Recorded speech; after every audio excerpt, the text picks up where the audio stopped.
गंगवंशीय राजा पूर्वर सोमवंशीय राजा जजाति केशरी जो मंदिर निर्माण करथिले तार अस्तित्व एबे विद्यमान ना विलुप्त। नमस्कार, जय जगन्नाथ। मु तापस।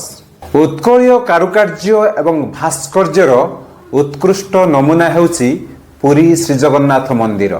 शिल्प चातुर्य भरपूर एही मंदिरर पाददेशरू मस्तक पर्यंत एठी सबकिछि कथा कुहे। 214 फुट अर्थात 65 मीटर उच्चता विशिष्ट दंडायमान एही मंदिरर निर्माणकारी हेउछंती गंगवंशीय राजा। आज को 1000 वर्ष धरी सगर्वे मथा टेकी छिड़ा होइतिबा एही मंदिर हेउची उत्कलवासींकर गर्व आउ गौरव। हेले आपण माने जानंती कि द्वादश शताब्दी रे जेउ जगार एबे सही मंदिर छिड़ा होइछि तार 500 वर्ष पूर्वरु एक मंदिर विद्यमान थिला जहाकू कुहा जाउथला पुरुषोत्तम मंदिर। तार निर्माणकारी थिले सोमवंशीय राजा जजाति केशरी। गंगवंशीय राजांक पूर्वरु सोमवंशीय राजा जजाति केशरी जो मंदिर निर्माण करथिले तार अस्तित्व एबे विद्यमान ना विलुप्त। से मंदिर कुआडे गला तार अवस्थिति नहीं मध्य आलोचना करिबा आउ ए विषय मध्य आलोचना करिबा। मंदिर निर्माण इतिहास तार इतिवृत्ति एवं गंगवंशीय राजा माने केउठु आसीथिले, जेउ श्रीमंदिर को चूड़गंग देव निर्माण करथिले से केउठु आसीथिले।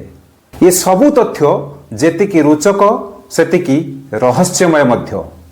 बोध हुए सेइथिपई कुहा जाए सर्व रहस्यर रहस्यमय हेउचंती परम ब्रह्म जगन्नाथ। समय 8म शताब्दी रु 10म शताब्दी एही समय सीमा मध्यरे उत्कल रे शासन करुथिले भौमवंशीय राजा। सेही भौमवंशीय राजांक मध्यरु राजा शुभनादेव हेउचंती अन्यतम। एही राजा शुभनादेवଙ୍କ समय रे सेही मंदिरर प्रथम आक्रमणकारी थिले रक्तबाहु। मादळा पांजी कहे शुभनादेवଙ୍କ समय रे अर्थात ख्रीष्टाब्द 319 रु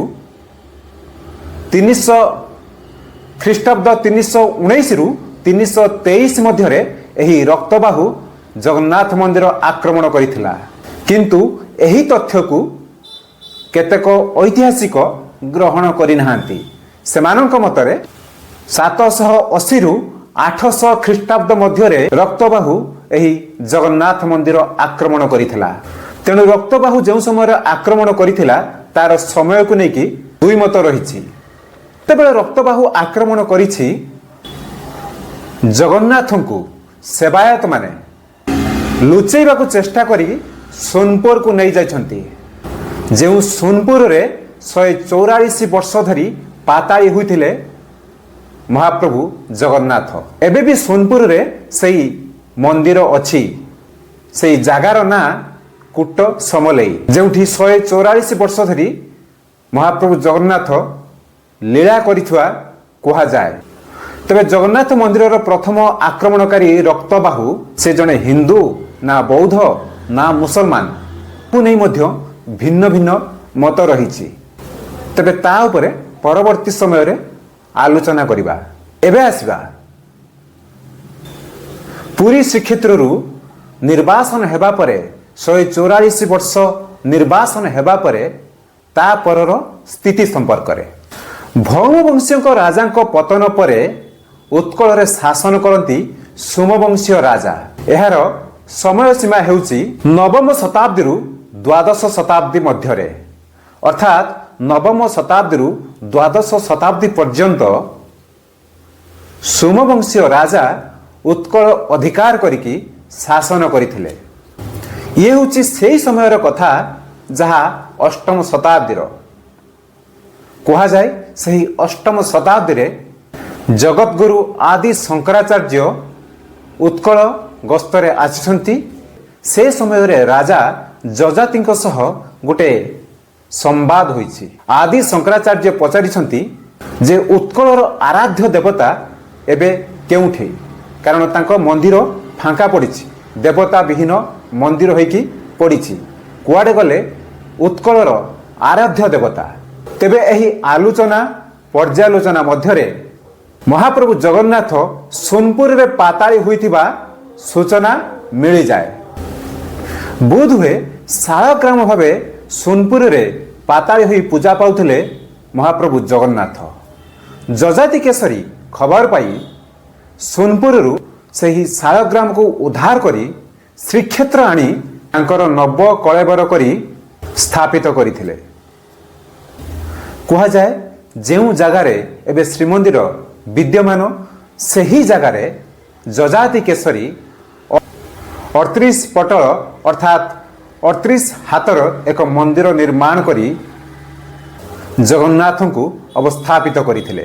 ତେବେ ଦ୍ୱାଦଶ ଶତାବ୍ଦୀର ଶେଷ ବେଳକୁ ଉତ୍କଳର ଶାସନ କରୁଥିବା ସୋମବଂଶୀୟ ରାଜା କୁଆଡ଼େ ଦୁର୍ବଳ ହୋଇପଡ଼ିଥିଲେ। ସେତେବେଳେ ଯେଉଁ ଯଯାତି କେଶରୀ ଶାସନ କରୁଥିଲେ ଦ୍ୱାଦଶ ଶତାବ୍ଦୀ ବେଳକୁ ଦୁର୍ବଳ ହୋଇପଡ଼ିଥିଲେ। ଆଉ ଏହି ସମୟରେ ଉତ୍କଳକୁ ଆକ୍ରମଣ କରନ୍ତି ଗଙ୍ଗବଂଶୀୟ ରାଜା। ହେଲେ ଏ ଗଙ୍ଗବଂଶୀୟ ରାଜା କେଉଁଠୁ ଆସିଥିଲେ? ଅନେକ ଐତିହାସିକଙ୍କ ମତରେ ସେତେବେଳେ ଦାକ୍ଷିଣାତ୍ୟର କର୍ଣ୍ଣାଟକରୁ ଜଣେ ରାଜପୁତ୍ର ପଳାଇ ଆସି ଦକ୍ଷିଣ କଳିଙ୍ଗରେ ଏକ ନୂଆ ରାଜବଂଶ ପ୍ରତିଷ୍ଠା କରିଥିଲେ। ଏହି ରାଜପୁତ୍ରଙ୍କର ନାମ ହେଉଛି ରାଜେନ୍ଦ୍ର ଅନନ୍ତ ବର୍ମା। ଯେଉଁ କଳିଙ୍ଗରେ ସେ ରାଜବଂଶ ପ୍ରତିଷ୍ଠା କରିଥିଲେ ତାର ଅବସ୍ଥିତି ହେଉଛି ଦକ୍ଷିଣ ଓଡ଼ିଶାର ଗଞ୍ଜାମ ଏବଂ କୋରାପୁଟ ଜିଲ୍ଲା ମଧ୍ୟରେ ପ୍ରବାହିତ ବଂଶଧାରା ନଦୀ କୂଳରେ ଅବସ୍ଥିତ ମୁଖଲିଙ୍ଗମ ନାମକ ଏକ ଐତିହାସିକ ଜାଗାର ପାର୍ଶ୍ୱବର୍ତ୍ତୀ ଅଞ୍ଚଳ ହେଉଛି କଳିଙ୍ଗ ନଗର। ବର୍ତ୍ତମାନ ତାହା ଆନ୍ଧ୍ରପ୍ରଦେଶର ଶ୍ରୀକାକୁଲମ ଜିଲ୍ଲାରେ ଅବସ୍ଥିତ। ଆପଣମାନେ କଳିଙ୍ଗ ପାଟନାମ ନାମରେ ଜାଗାଟିଏ ଶୁଣିଥିବେ, ଏବେ ବି ତାହା ଆନ୍ଧ୍ରରେ ଅବସ୍ଥିତ। ଏବେ ଯାହାକୁ କଳିଙ୍ଗ ପାଟନାମ ବୋଲି କୁହାଯାଉଛି ତାର ପ୍ରାଚୀନ ନାମ ହେଉଛି କଳିଙ୍ଗ ନଗର। ସେହି କଳିଙ୍ଗ ନଗର ହିଁ ଗଙ୍ଗବଂଶୀୟ ରାଜାମାନଙ୍କର ରାଜଧାନୀ ଥିଲା। ଆଉ କେତେକଙ୍କ ମତରେ ଗଙ୍ଗବଂଶୀୟ ରାଜାଙ୍କର ମୁଖଲିଙ୍ଗମ ବି ଥିଲା ରାଜଧାନୀ। ଯେତେବେଳେ ଗଙ୍ଗବଂଶୀୟ ରାଜାମାନେ ଆନ୍ଧ୍ରର ଶ୍ରୀକାକୁଲମ ଇଲାକାରେ ତାଙ୍କ ରାଜବଂଶ ପ୍ରତିଷ୍ଠା କଲେ ସେମାନେ ସଙ୍ଗେ ସଙ୍ଗେ ଉତ୍କଳ ଉପରେ ଆକ୍ରମଣ କରିଥିଲେ। ଆଉ ସେତେବେଳେ ଉତ୍କଳର ରାଜା ଥାନ୍ତି ଯଯାତି କେଶରୀ। ସେ ସମୟରେ ଗଙ୍ଗବଂଶର ରାଜା ଅନନ୍ତ ବର୍ମନ ଚୂଡ଼ଗଙ୍ଗ ଦେବ ଉତ୍କଳ ଆକ୍ରମଣ କରିକି ଅଧିକାର କରିଥିଲେ ଆଉ ଯଯାତି କେଶରୀ ପରାସ୍ତ ହୁଅନ୍ତି। ଦ୍ୱାଦଶ ଶତାବ୍ଦୀରେ ଏହି ଗଙ୍ଗବଂଶୀୟ ରାଜାମାନେ ଉତ୍କଳ ଅଧିକାର କରିକି ଶାସନ କରନ୍ତି। 1077ରେ କଳିଙ୍ଗର ସିଂହାସନ ଆରୋହଣ କରନ୍ତି ଆଉ 1112ରେ ସୋମବଂଶୀୟ ରାଜାଙ୍କୁ ପରାସ୍ତ କରିକି ସେ ଉତ୍କଳ ଅଧିକାର କରନ୍ତି। ତେଣୁ ଗଙ୍ଗବଂଶୀୟ ରାଜାମାନେ ଯେତେବେଳେ ଆସିବା ପୂର୍ବରୁ ପୁରୀ ଶ୍ରୀକ୍ଷେତ୍ରରେ ଯଯାତି କେଶରୀଙ୍କ ଯେଉଁ ମନ୍ଦିର ଥିଲା ସେହି ମନ୍ଦିର କୁଆଡ଼େ ଦୀର୍ଘ ଦିନ ଧରିକି ତାର ରକ୍ଷଣାବେକ୍ଷଣ ଅଭାବରୁ ଜରାଜୀର୍ଣ୍ଣ ହୋଇପଡ଼ିଥିଲା ବୋଲିକି କେତେକ ଐତିହାସିକ ମତ ଦିଅନ୍ତି। ଆଉ କେତେକ ଐତିହାସିକଙ୍କ ମତରେ ଯଯାତି କେଶରୀ ଯେଉଁ ମନ୍ଦିର ନିର୍ମାଣ କରିଥିଲେ ତାହା ଏବେ ଶ୍ରୀମନ୍ଦିର ପରିସରରେ ନୃସିଂହନାଥ ମନ୍ଦିର ଭାବେ ବିଦ୍ୟମାନ। ତାକୁ ନେଇ ମଧ୍ୟ ଭିନ୍ନ ମତ ରହିଛି। ଯେତେବେଳେ ଗଙ୍ଗବଂଶୀୟ ରାଜାମାନେ ଉତ୍କଳ ଅଧିକାର କରିଛନ୍ତି ସେତେବେଳେ ଗଙ୍ଗବଂଶର ରାଜା ଅନନ୍ତ ବର୍ମନ ଚୂଡ଼ଗଙ୍ଗ ଦେବ ଏକ ଭବ୍ୟ ମନ୍ଦିର, ଏକ ଭବ୍ୟ ବିଷ୍ଣୁ ମନ୍ଦିର ନିର୍ମାଣ ପାଇଁ ଯୋଜନା କରିଛନ୍ତି। ଯଯାତି କେଶରୀ ଯେଉଁ ମନ୍ଦିର ନିର୍ମାଣ କରିଥିଲେ ତାକୁ ସେ ଭାଙ୍ଗିଛନ୍ତି ନା ନୂଆ ମନ୍ଦିର ନିର୍ମାଣ କରିଛନ୍ତି ସେ ସମ୍ପର୍କରେ ଆଉ ଏକ ଏପିସୋଡରେ ଆଲୋଚନା କରିବା। ଏବେ ଆସିବା ମନ୍ଦିର ନିର୍ମାଣ ସମ୍ପର୍କରେ। 1112ରେ ଉତ୍କଳ ଅଧିକାର କରିଥିବା ଗଙ୍ଗବଂଶର ରାଜା ଚୂଡ଼ଗଙ୍ଗ ଦେବ 1135ରେ ଜଗନ୍ନାଥ ମନ୍ଦିର ଏବେ ଯେଉଁ ଦେଖୁଛନ୍ତି ମନ୍ଦିର ତାର ନିର୍ମାଣ କାର୍ଯ୍ୟ ଆରମ୍ଭ କରିଥିବା ଇତିହାସରେ ବର୍ଣ୍ଣିତ ଅଛି। ଦକ୍ଷିଣରୁ ଆସିଥିବା ଏହି ଗଙ୍ଗବଂଶୀୟ ରାଜାମାନେ ଉତ୍କଳ ଅଧିକାର କରିବା ପରେ ଉତ୍କଳରେ ଆରମ୍ଭ ହୋଇଥିଲା ଗଙ୍ଗବଂଶ ପ୍ରତିଷ୍ଠା। ପାଖାପାଖି 350ରୁ 400 ବର୍ଷ ପର୍ଯ୍ୟନ୍ତ ଏହି ଗଙ୍ଗବଂଶମାନେ ଶାସନ କରିଛନ୍ତି। ଇଏ ଥିଲା ଜଗନ୍ନାଥ ମନ୍ଦିର ନିର୍ମାଣ ସମ୍ପର୍କରେ କିଛି ରୋଚକ ତଥ୍ୟ। ତେବେ ଯେଉଁ ସବୁ ବହିରୁ ଏ ତଥ୍ୟ ସଂଗୃହୀତ ସେ ବହିଗୁଡ଼ିକ ନାଁ ଗୁଡ଼ିକ ମୁଁ କହିଦେଉଛି। ଗୋଟେ ବହି ହେଲା ଓଡ଼ିଶା ଇତିହାସ, ତାର ଲେଖକ ହେଉଛନ୍ତି ପ୍ରୀତିଶ ଆଚାର୍ଯ୍ୟ।